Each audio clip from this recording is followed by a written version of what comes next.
बच्चों आज हम स्टार्ट कर रहे हैं लेक्चर नंबर 3। सब्जेक्ट है आपका पावर सिस्टम और जो हमारा टॉपिक है आपका capacitance of A 3 core cable. ठीक है जी, तो कैलकुलेशन करेंगे, बहुत इंपॉर्टेंट टॉपिक है। उससे पहले मैं बता देता हूँ हमने किया क्या क्या अब तक।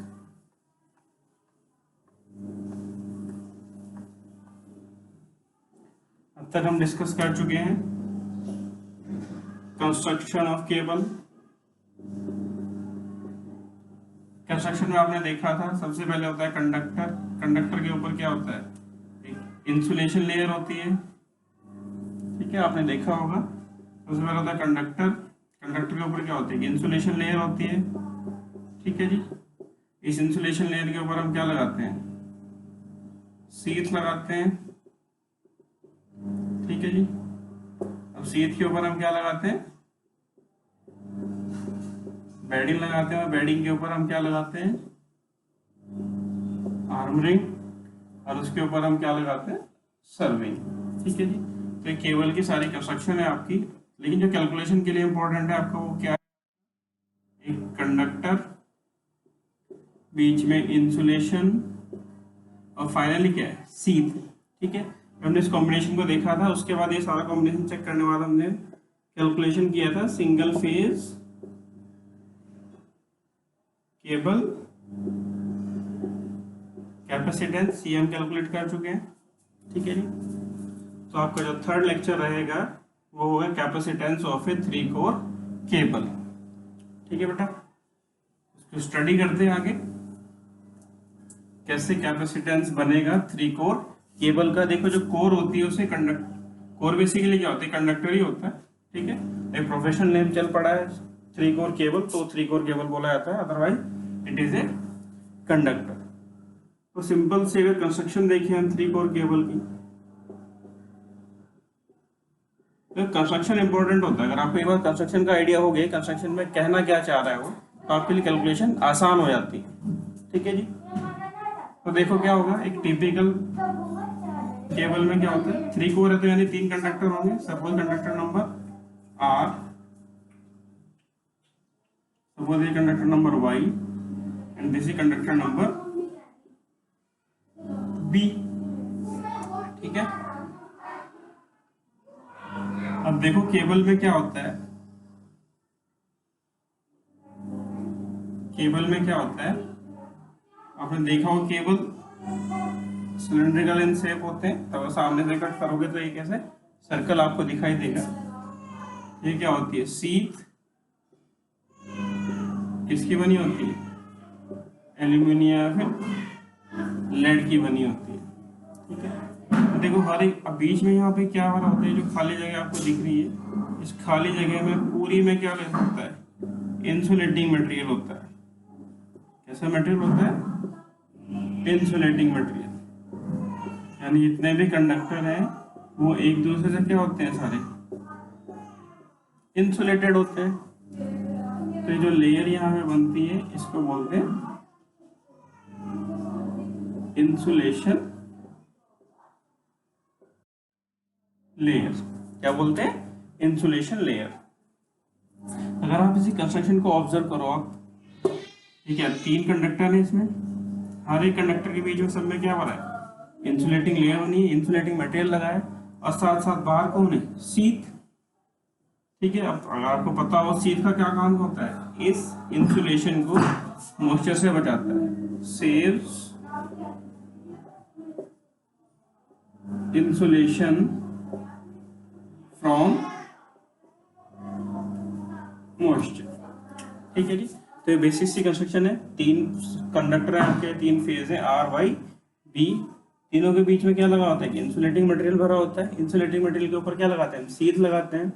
शीट का क्या काम होता है, ये जो इंसुलेशन है इसको मॉइस्चर से बचाता है। ठीक है जी, अब देखो ये जब हम ये कॉम्बिनेशन जब हम बनाएंगे, देखो यहाँ पे क्या है, ये भी मेटल है, ये भी मेटल है, तो 2 मेटल के बीच में क्या लगा है, इंसुलेटिंग मटेरियल लगा है। तो ये जो कॉम्बिनेशन है, इस कॉम्बिनेशन से क्या बनेगा, यहाँ पे कैपेसिटेंस फॉर्म हो जाएगा। ठीक है जी, ठीक इसी तरह एक कंडक्टर यहाँ पे, एक कंडक्टर यहाँ पे, और बीच में क्या है, इंसुलेटिंग मटेरियल है। अगर बीच में इंसुलेटिंग मटेरियल है तब क्या होगा, तो कैपेसिटेंस फॉर्म हो जाएगा। तो क्या होगा बेटा, यहाँ पे एक कैपेसिटेंस फॉर्म हो जाएगा। ठीक इसी तरह यहाँ भी कंडक्टर है, यहाँ भी कंडक्टर है, बीच में क्या है, इंसुलेटिंग मटेरियल है, तो यहाँ भी कैपेसिटेंस बनेगा और यहाँ भी क्या बनेगा, कैपेसिटेंस बनेगा। ठीक है जी। तो अब हमारा टारगेट रहेगा इनके बीच जो कैपेसिटेंस बना है, इनके बीच जो कैपेसिटेंस बना है, कितना इक्विवेलेंट कैपेसिटेंस बना है, उसको हमें कैलकुलेट करना है। ठीक है। तो अगर देखो मैं इसका इलेक्ट्रिकल इक्विवेलेंट सर्किट अगर मैं इस वाले कॉम्बिनेशन का बनाता हूं तो कैसे रिप्रेजेंट होगा, ड्रॉ करते हैं इसको। अभी जो इंसुलेशन था इस सारे को मैं हटा रहा हूं और इसको इसके इक्विवेलेंट इलेक्ट्रिकल सर्किट से मैं रिप्लेस कर दूंगा। ठीक है जी। इलेक्ट्रिकल सर्किट में क्या होती है, सारी क्वांटिटीज आर, एल और सी की टर्म में हम रिप्रेजेंट करते हैं। बेसिकली क्या बन जाता है कि इलेक्ट्रिकल मॉडलिंग में से कर रहा हूँ बेसिकली। ठीक है जी। तो देखो अगर यहाँ से आप ऑब्जर्व करो, इस कंडक्टर और इस कंडक्टर के बीच क्या लगा है, इंसुलेटिंग मटेरियल। तो सपोज इसकी भी इस कॉम्बिनेशन की, और यहाँ भी क्या है, ये भी मेटल है, ये भी मेटल है, तो यहाँ एक कैपेसिटेंस फॉर्म होगा। उस कैपेसिटेंस को मैं नाम दे रहा हूँ C C, the conductor to conductor capacitance. C for capacitance और small C for conductor to conductor. ठीक है जी। देखो सारे कंडक्टर कैसे हैं, आइडेंटिकल है, मतलब जितना इसका साइज है उतना ही इसका साइज है। अगर इसकी रेडियस आर है तो इसकी रेडियस भी आर है, इसकी रेडियस भी आर है, तीनों की लेंथ भी सेम है और तीनों सेम मटेरियल के बने हैं। ठीक है। बीच में जो इंसुलेशन लगा है वो भी क्या है, सब में सेम लगा है। तो it is very much obvious कि वाई से बी के बीच जो कैपेसिटेंस होगा इसकी वैल्यू भी कितनी होगी, सी सी, क्योंकि सारी चीजें आइडेंटिकल है। ऑब्वियसली बात है, अगर ये सी सी है तो ये भी सी सी होगा। ठीक इसी तरह आर से और बी के बीच जो कैपेसिटेंस होगा उसको मैं नाम दे रहा हूँ सी सी। ठीक है। तो अगर 3 कोर का केबल हुआ आपके, 3 कोर एक कंडक्टर है तो इसमें 3 कैपेसिटेंस एग्जिस्ट करेंगे। एक कंडक्टर आर और वाई के बीच होगा, दूसरा वाई और बी के बीच होगा, तीसरा बी और आर के बीच होगा। ठीक है जी। अब आगे चलो, अब देखो यहाँ क्या है, यहाँ भी मेटल है और यहाँ भी मेटल है। अगर 2 मेटल है, बीच में क्या है, इंसुलेशन है, तो ऑब्वियस सी बात है यहाँ भी क्या होगा, कैपेसिटेंस फॉर्म होगा। उस कैपेसिटेंस को मैं नाम दे रहा हूं सी ई। बेसिकली यहाँ पे जो सी थे उसको एज ए अर्थ मैंने कंसिडर किया है। ठीक है। तो इसको नाम दिया है सी ई। ठीक है जी। अब देखो शीट का सारा मटेरियल यहाँ भी सेम है और यहाँ पे इंसुलेशन भी सेम है, कंडक्टर भी सेम है, तो ऑब्वियस सी बात है इतना यहाँ था उतना ही कैपेसिटेंस कहाँ बनेगा, यहाँ पे बनेगा, दैट इज सी ई। ठीक है जी। देखो कंडक्टर बी की बात करें, शीट की बात करें, तो यहाँ पे सारी चीजें आइडेंटिकल है, तो ऑब्वियस सी बात है यहाँ पे जो कैपेसिटेंस बनेगा that will be C E. Clear है बेटा। तो इस पूरे अरेंजमेंट का आपने जो भी बनाया था उसका इक्विवेलेंट इलेक्ट्रिकल सर्किट क्या बनेगा, ये बनेगा, जिसमें टोटल एक तो कंडक्टर टू कंडक्टर कैपेसिटेंस होगा और दूसरा कंडक्टर टू अर्थ या कंडक्टर टू शीट कैपेसिटेंस होगा। ठीक है जी। क्लियर है। तो हमारा टारगेट रहेगा इसका पर फेज कैपेसिटेंस निकालना, यानी पर फेज मतलब किसी 2 कंडक्टर के बीच में कैपेसिटेंस कैलकुलेट करेंगे कितना कैपेसिटेंस आएगा निकल के। तो आगे बढ़े। सपोज मैं इसका नाम दे रहा हूं पॉइंट नंबर 1, अरे पॉइंट नंबर 2, पॉइंट नंबर 3। ठीक है। अगर आप ऑब्जर्व करो जो पॉइंट नंबर 1, पॉइंट नंबर 2 और पॉइंट नंबर 3, तीनों पॉइंट क्या है आपके, शीट के ऊपर है, और शीट को मैंने क्या कंसीडर किया है, मेटल का बना होता है। तो मेटल की सरफेस पे जितने भी पॉइंट होते हैं सारे इक्वी पोटेंशियल पॉइंट होते हैं। कैसे पॉइंट होते हैं, इक्वी। अगर वो इक्वी पोटेंशियल हैं तो मैं पॉइंट नंबर 1, 2 और 3 को क्या मान सकता हूँ, एक ही मान सकता हूँ। तो लेट मैंने नाम दिया उसको 1 को, जो पॉइंट नंबर 1 है वही पॉइंट नंबर 2 है और वही पॉइंट नंबर 3 है, और उसको मैंने नाम दे दिया सपोज M। मैंने क्या ना, ये इक्वल नहीं है, बस ये नाम है, पॉइंट नंबर 1 2 3, इसको मैंने कॉमन नाम दे दिया, दैट इज n। क्लियर है? तो आगे बढ़े यहां से। अब देखो इसका इक्विवेलेंट कैसे फॉर्म होगा। ठीक है जी। तो इस सारे अरेंजमेंट को अगर मैं क्या करूं, तो 1 2 और 3 इसको मैंने कॉमन नेम दे दिया n। अब देखो यानी कि ये जो पॉइंट है 1 2 और 3 तीनों एक ही पॉइंट पे है। अगर एक ही पॉइंट पे है तो इक्विवेलेंट कैपेसिटेंस कैसे फॉर्म होगा वो मैं आपको बना के दिखा रहा हूँ।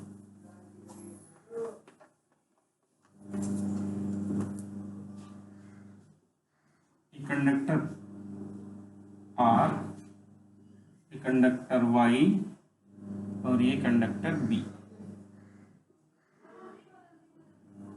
ठीक है, अब इसको इलेक्ट्रिकली देखना आप स्टार्ट करो। तो यहाँ से क्या है, सी लगा है, ऑब्वियस सी बात है। यहाँ पे क्या लगा है, एक सी लगा है, और यहाँ भी जो कैपेसिटेंस है दैट इज सी। ठीक है जी। अब सपोज जो मेरा जो कॉमन पॉइंट था 1 2 3 4, जो 1 2 3 पॉइंट थे उसको मैंने नाम दिया था n, वो यहाँ पे आ गया। आपने देखा था r और n के बीच क्या लगा है, कैपेसिटेंस लगा है, दैट इज सी ई। ऐसे ही y और n के बीच भी कैपेसिटेंस लगा था, सी ई। और यहां से यहां भी एक कैपेसिटेंस लगा था, सी। इसको एक बार अच्छे से और समझ लो, अरेंजमेंट क्या था मेरा, कंडक्टर ए ये था, कंडक्टर बी, कंडक्टर सी, बाहर क्या था, सी था, सी से इसके बीच क्या लगा था, कैपेसिटेंस सी लगा था, यहाँ भी क्या लगा था, सी लगा था, और यहाँ भी क्या लगा था, कैपेसिटेंस था, दैट इज सी। ये आर, ये वाई, ये बी। ठीक है, अगर आप चेक करो ये तीनों क्या है, एक ही पॉइंट पे, ये भी क्या है, इक्विपोटेंशियल पॉइंट है। अगर इक्विपोटेंशियल पॉइंट है तो बेसिकली क्या बना रहे हैं, स्टार बना रहे हैं। क्या बना रहे हैं, स्टार। ठीक है जी। तो अगर वो स्टार बना रहे तो उसका इक्विवेलेंट कॉम्बिनेशन मैंने यहाँ पे बना दिया है आर से। देखो अगर मैंने इसका नाम दे दिया पॉइंट एन, ये भी एन और ये भी एन, आर से एन के बीच क्या लगाए, सी लगाया, कर दिया। फिर वाई से एन के बीच भी क्या लगाया, सी लगाया, मैंने यहाँ रिप्रेजेंट कर दिया। फिर बी से एन के बीच भी क्या लगाया, सी लगाया, तो मैंने इसको यहाँ रिप्रेजेंट कर दिया। पॉइंट जो कॉमन पॉइंट हो गया आपका एन, यहाँ पे आ गया। और मैंने आपको बताया है जो एन है वो सिंपली किसका रिप्रेजेंट करा, पॉइंट नंबर 1 को, सिंपली पॉइंट नंबर 2 को, सिंपली पॉइंट नंबर 3 को। क्लियर है बात? तो बस अब आपके लिए बहुत ही आसान हो जाता है। आपने स्टार डेल्टा सिस्टम तो पढ़े ही है ना। तो अगर आप इसको ऑब्जर्व करो, इसमें क्या बन रहा है, तो डेल्टा बन रहा है आर वाई बी के बीच, एक तो डेल्टा बन रहा है, और एक क्या बन रहा है यहाँ पे, आर वाई बी के बीच एक स्टार बन रहा है। ठीक है, क्लियर है? तो अगर मैं इस पूरे सिस्टम को ब्रेक करूं 2 सर्किट्स में, ये पूरा 2 में ब्रेक हो जाएगा आपका। 2 क्या क्या बनेंगे आपके, मैं बना दे रहा हूँ। देखो स्टेप इंपॉर्टेंट है, अगर आप स्टेप्स को फॉलो करते जाएंगे तो आपके लिए बहुत ही आसान हो जाएगा, अदरवाइज थोड़ा सा ये हेक्टिक वर्क हो जाता है। ठीक है, तो देखो स्टेप क्या है। तो पिछला वाला जो आपका सर्किट था मैंने उसको 2 पार्ट में तोड़ के आपको दिखा रहा हूँ। ये y था, सॉरी ये r b और ये y। यहां से यहां तक क्या, अरे यार फिर सीक्वेंस फॉलो करो, सिंपल होती है, r y b। तीनों कंडक्टर के बीच क्या बन रहा है, डेल्टा बन रहा है, सी सी सी सी, और ये भी क्या है, सी सी। सपोज फर्स्ट वाला पार्ट हो गया उसका, अब सेकंड वाले पार्ट है, हमने देखा था आर वाई बी, बीच में क्या था, पॉइंट एन था, तो यहाँ क्या बन रहा है, स्टार बन रहा है। तो ये आर सी ई यहाँ पे कैपेसिटेंस कितना है CE, और यहाँ पे कैपेसिटेंस कितना है CE। ठीक है जी, तो ये आपके इक्विवेलेंट दो सर्किट में डिवाइड हो जाएगा आपके पास। ठीक है, और इसका equivalent resistance, equivalent capacitance find out करने दो तरीके आपके पास, या तो आप इस डेल्टा को स्टार में कन्वर्ट कर लो, या फिर इस वाले स्टार को आप डेल्टा में कन्वर्ट कर लो, तो आपके पास इक्विवेलेंट कैपेसिटेंस कैलकुलेट होके आ जाएगा। ठीक है जी, तो मैं क्या कर रहा हूँ, आपका इस वाले डेल्टा को मैं स्टार में कन्वर्ट कर रहा हूँ। जब मैं स्टार में इसे कन्वर्ट करूंगा तो देखो क्या होगा। अच्छा ये बताओ, ये कैपेसिटेंस इसका ये कंडक्टर टू सी थे, और ये कैपेसिटेंस क्या है, कंडक्टर टू कंडक्टर है। अगर आप कंस्ट्रक्शन को ऑब्जर्व करो, जो मैंने आपको 3 कोर केबल दिखाया है, ये क्या है आपकी सी थे, ये कंडक्टर आर वाई बी। तो देखो इसमें सपोज करंट I1 है, इसमें करंट I2, करंट I3। ठीक है, सारा आइडेंटिकल है तो सेम करंट कैरी करेंगे, और जो सीथ होगा आप ऑब्जर्व करोगे यहाँ पे, जो सीथ होगा और जो कंडक्टर होंगे उसमें डिफरेंट करंट फ्लो करेगा। ठीक है, यानी सीथ और कंडक्टर में जो भी करंट पॉसिबल होगा that will be a different current. अगर करंट डिफरेंट है तो यानी कि ये जो कैपेसिटेंस है CE और जो कैपेसिटेंस है CC, ये किस में चले जाएंगे, पैरेलल में चले जाएंगे। सिंपल सी बात है। अगर किसी इलेक्ट्रिकल सर्किट में करंट डिफरेंट फ्लो कर रहा है दो पाथ में, तो वो दो पाथ किस में कहलाते हैं, पैरेलल में कहलाते हैं। ठीक है, सेम थिंग यहाँ पे हो रहा है, जो करंट है वो डिफरेंट है, इसलिए जो CE और जो CC कैपेसिटेंस होंगे वो किस में होंगे बेटा, आपके पैरेलल में आएंगे। किसमें आएंगे, पैरेलल में आएंगे। ठीक है जी, तो देखो ये जो RYB वाला जो डेल्टा बना है, मैं इसको किस में कन्वर्ट कर रहा हूँ, इसकी स्टार में कन्वर्ट कर रहा हूँ। इसमें कन्वर्ट कर रहा हूँ स्टार में, तो यहाँ चला जाएगा, न्यूट्रल पॉइंट पे जाएगा, N पे जाएगा।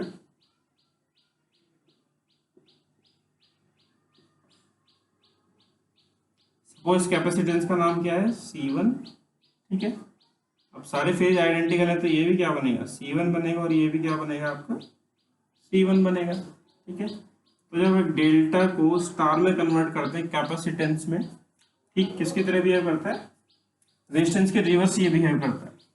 ठीक है जी, इसकी तरह बिहेव करेगा, रेजिस्टेंस का उल्टा बिहेव करेगा। जैसे अगर रेजिस्टेंस, फॉर एग्जांपल अगर दो रेजिस्टेंस सीरीज में होते हैं, अगर ये R1 है और ये R2 है, तो इनका जो इक्विवेलेंट निकल के आता है वो सिंपली क्या हो जाता है, R1 प्लस R2 हो जाता है। लेकिन जो कैपेसिटेंस होगा ठीक इसका उल्टा बिहेव करेगा, यानी कि अगर दो कैपेसिटेंस आपके पास सीरीज में है C1 और C2, तो इनका जो इक्विवेलेंट बनेगा वो जस्ट इसका उल्टा हो जाएगा, यानी जैसे ये सीरीज में ऐड होगा तो ये पैरेलल कॉम्बिनेशन। ठीक है, तो इस कॉम्बिनेशन का जो इक्विवेलेंट कैपेसिटेंस होगा that will B 1/C1 plus 1/C2। यानी आप देख रहे हो रेजिस्टेंस का ठीक उल्टा है, रेजिस्टेंस का किसकी तरह बिहेव करता है, ठीक उल्टा बिहेव करता है जो कैपेसिटेंस का जब इक्विवेलेंट कैलकुलेशन परफॉर्म करते हैं। तो बस इस कॉन्सेप्ट को यूज करो। तो यहाँ से आप देखो, आप एक डेल्टा को कन्वर्ट किस में कर रहे हो, स्टार में कन्वर्ट कर रहे हो, और जो एलिमेंट लगाया वो क्या लगाया आपका, कैपेसिटर लगाया है ना। एक डेल्टा को आप स्टार में कन्वर्ट कर रहे हो, वहां पे जो एलिमेंट लगाया कैपेसिटर लगाया, तो सिंपली ये क्या हो जाएगा, C1 होगा that will B 3 multiple of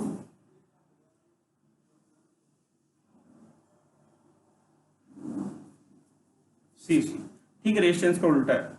अगर यहाँ पे रेजिस्टेंस लगे होते तो ये R/3 हो जाता, लेकिन यहाँ पे क्या है, कैपेसिटेंस लगे है तो ठीक उसका उल्टा हो जाएगा। सिंपल सा कॉन्सेप्ट है। तो यहाँ पे C1 की वैल्यू कितना है, 3cc। तो बस यानी कि अभी ये डेल्टा यहाँ से खत्म हो जाएगा, डेल्टा क्या हो जाएगा, यहाँ से खत्म हो जाएगा। अगर ये डेल्टा खत्म हो गया तो इसकी इक्विवेलेंट क्या आ गया आपके पास, एक स्टार कनेक्शन आ गया। स्टार कनेक्शन का जो इक्विवेलेंट कैपेसिटेंस आया पर phase C1 is equal to 3cc आ गया। ठीक है, अब ये दोनों सिस्टम किस में, पैरेलल में, दोनों सिस्टम किस में, पैरेलल में देखो, ये भी आर वाई बी के बीच एक स्टार लगा है और ये भी आर वाई बी के बीच क्या लगा है, स्टार लगा है, ठीक है। और ये दो स्टार अगर पैरेलल में है तो सिंपली इनका इक्विवेलेंट क्या बनेगा, बना के दिखा रहा हूँ इन दोनों का इक्विवेलेंट। तो सारे के एलिमेंट किस में ऐड हो जाएंगे, फिर पैरेलल में ऐड हो जाएंगे। We can add them in parallel. तो पैरेलल में क्या होगा, सिंपली ये फेज आर हो गया आपका, this phase Y and this is phase B. यहाँ पे होगा न्यूट्रल,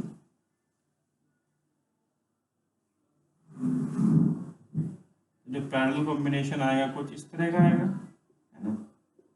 एक क्या है आपका CE लगा है और दूसरा क्या है 3CC। ठीक इसी तरह यहाँ पे जो कॉम्बिनेशन बनेगा क्लॉकवाइज चलो तो सबसे पहले क्या आएगा 3CC आएगा, ये क्या हो जाएगा 3CC पैरेलल किसकी CE। ठीक इसी तरह जो कॉम्बिनेशन है ये किसमें गया, पैरेलल में गया।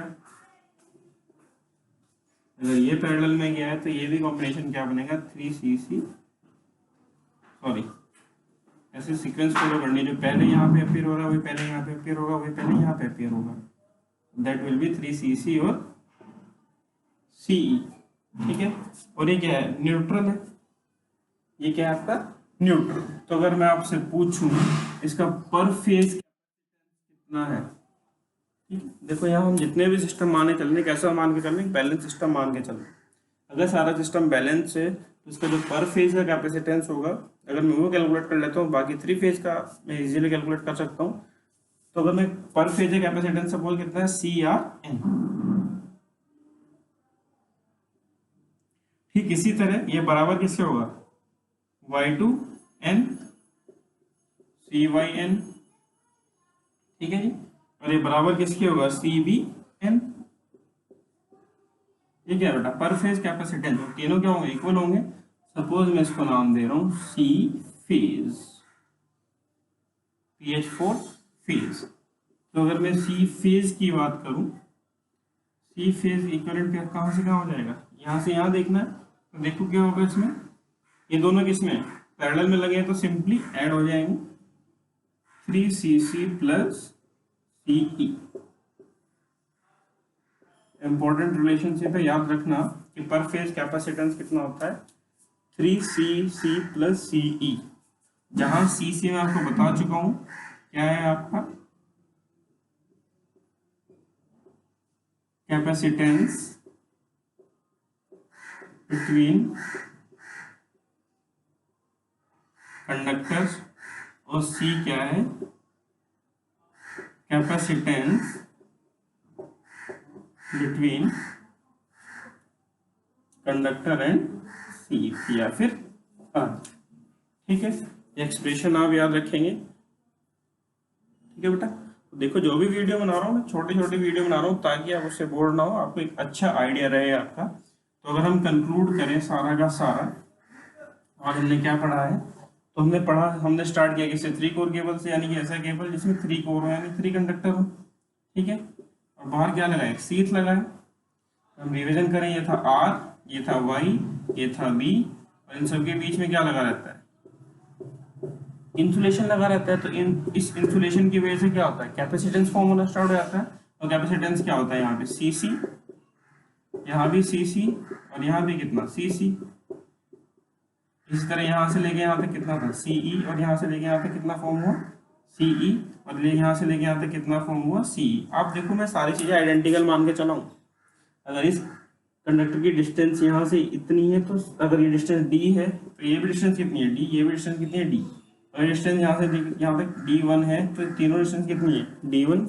साथ साथ कंडक्टर सेम मटेरियल का बना है, ठीक है, सेम डाया है उनका। तो ये सारे सिनेरियो में जो कैपेसिटेंस फॉर्म होता है वो ऐसे होता है, ठीक है। अब हमारा टारगेट क्या है, हम पर फेज कैपेसिटेंस कैलकुलेट कर रहे हैं। तो जब पर फेज कैपेसिटेंस आपने कैलकुलेट करके देखा है, जो सारी प्रोसेस के बाद आपका निकल गया है 3CC प्लस CE। तो इम्पोर्टेंट रिलेशनशिप है, आप इसको याद रखेंगे, ठीक है जी। और नेक्स्ट लेक्चर में हम स्टडी करेंगे, जो नेक्स्ट हमारा टॉपिक रहेगा आपका चार्जिंग